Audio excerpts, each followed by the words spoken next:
right, welcome back here from Drug-Free Southwest Florida. We are so happy to welcome back Deborah Comella. She's the center's executive director. And today we are talking about summer vacation, fun, sun, and prevention. Always important, prevention, yes, you know, especially into these summer months. Great to have you back. Thank you. I was just saying, where have you been? I haven't seen you in a while. But you came back at a good time. We are into the summer months, and this is really kind of the time. We want to talk to our kids, our family year-round, but certainly the summertime is when we need to keep them busy, when school is out. So what is your advice to any parents out there? Summer is a fantastic time. We've got a little bit of extra time. The days are longer. And we can use that time to take a 20-minute walk after supper as a family, as we're going to the beach. This is a time we can be talking to our kids, listening to, you know, what are you seeing on YouTube? What are your friends talking about? And to use that, the little bit of extra time to talk, and most importantly, to listen. You bring a good point with YouTube and just the age of social media that we're living in, and all this information that is just there at the keyboard.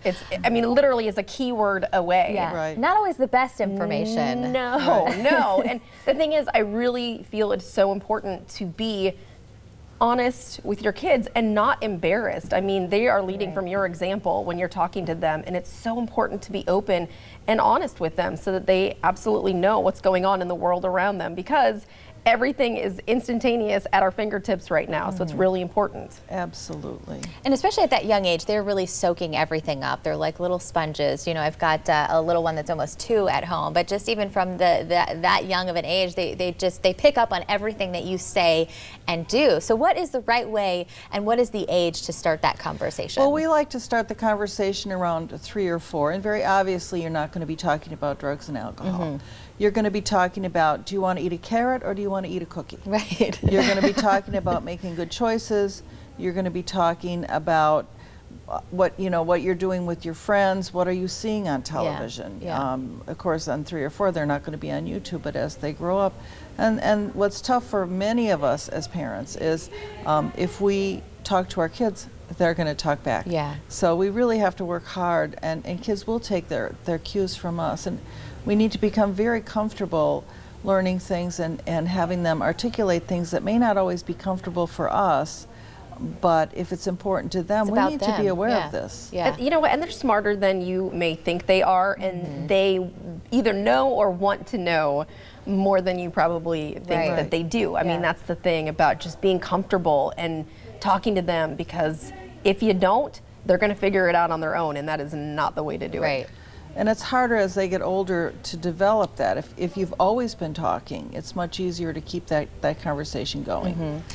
In the past, when you've been on, we've talked about role play and different resources that you guys have with that. What's important about role play, and how can they use that to their advantage? For example, one of the things you can tell your child is, you know, go ahead, throw me under the bus. If somebody offers you a beer, say, oh my gosh, my mother would kill me, I'd never get the car again. We need to help them by giving them some things to say that's going to allow them to keep their dignity in their peer group, but it's going to get them out of a troubling situation. And you know, there's so many positive role models that don't drink or do any kind of drugs. You know what, use someone relatable to them so that they can bring that up. Like, no, I want to be like, you know, this person, my my favorite NBA star or whatever. I want to be like this person, so I'm not going to go down that road, you know? Absolutely. Any help we can give them. So now, is there a place, like if you're a parent and you just don't know how to go about getting that information and making sure you're correct, is there a place you can go to find out more and just get a direction to go? There's an app, and it's called Talk They Hear You. And it's SAMHSA, and I believe the link is going to be on your... Yep, we've got information up on the screen right now. There's your website. Do you have the app information on the website? We do. Okay, so you can head online, go to our website, drugfreesouthwestflorida.org. And it's specifically set up for parents. Okay, great. What a great resource. And I know that you have been working so hard on this. I mean, I've seen billboards in the past. You've been using hashtags and really trying to focus on the reach through social media as well, which is what everybody is doing these days. Absolutely. So any final thoughts as we close here on, you know, just having a safe and happy summer? Let's talk to your kids and listen. Communication, so important, always. Thank you so much. Great to see you back, Deb. Thank you. Thank you for having me.